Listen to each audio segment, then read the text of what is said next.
This video can be used to help you understand reference angles and how they can sort of help us as far as finding values of trig functions. First of all, a reference angle is an angle that's always drawn directly to the x-axis, whether that be the positive x-axis, such as down here, or the negative x-axis, such as our top two examples up top here. Again, basically a reference angle is sort of like a leftover angle. If you're talking about theta being 140 degrees, so we drew it in standard position here, basically a reference angle is saying that if you've traveled 140 degrees, you are now 40 more degrees away from that positive x-axis. And the easy way to figure that out would be, again, if you're traveling a full 180, take away what you actually traveled, the 140, or 180 minus 140, leaves you with that 40 degree reference angle. Often we call it theta prime.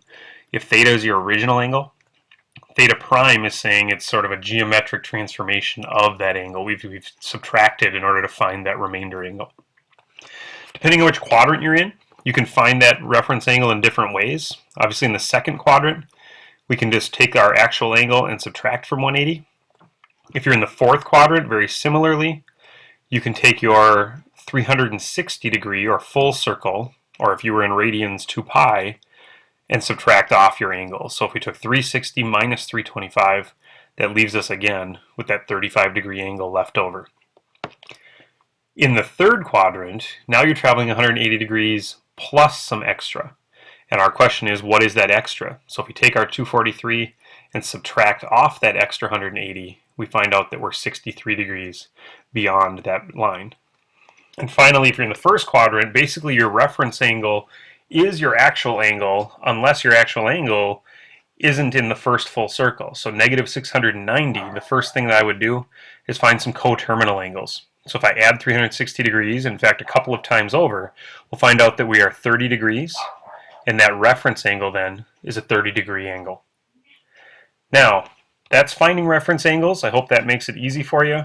One way in which we use reference angles is to help with a shortcut as far as finding the value of a trig function at an angle. The beauty is all coterminal angles have the same values for their sines, their cosines, their tangents.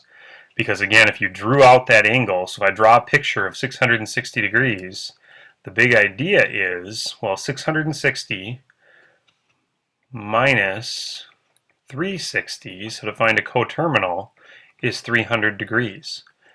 So if I find that coterminal angle, essentially we went around and then we went an additional 300 degrees.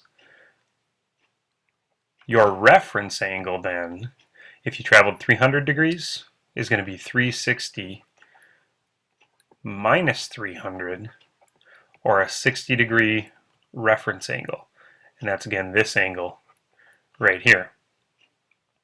Well, if we kind of redraw that triangle one more time, again, your reference angle then is 60 degrees. You can draw that 60 degree angle and make it into a triangle. Again, if this is 60 degrees, then our adjacent side is 1, our hypotenuse considered 2, and our other side root 3. That's that 30, 60, 90 triangle idea.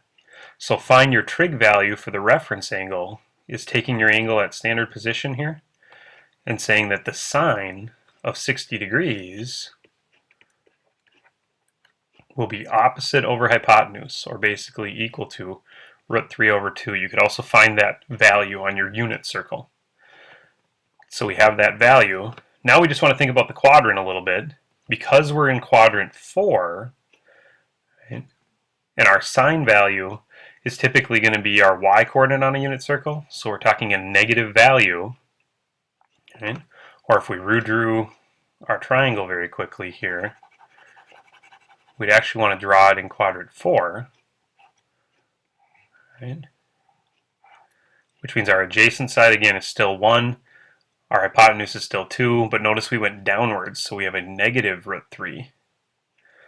Well, our final answer, our sine of 660 degrees, should be, thinking about our quadrant, opposite over hypotenuse, a negative value. So my final answer is actually that the sine of 660 degrees will have the same value as the sine of 60, but should be a negative number. And again, that's where you can use that reference angle, that 60-degree reference to help. Hope that helps you out, and have a great day.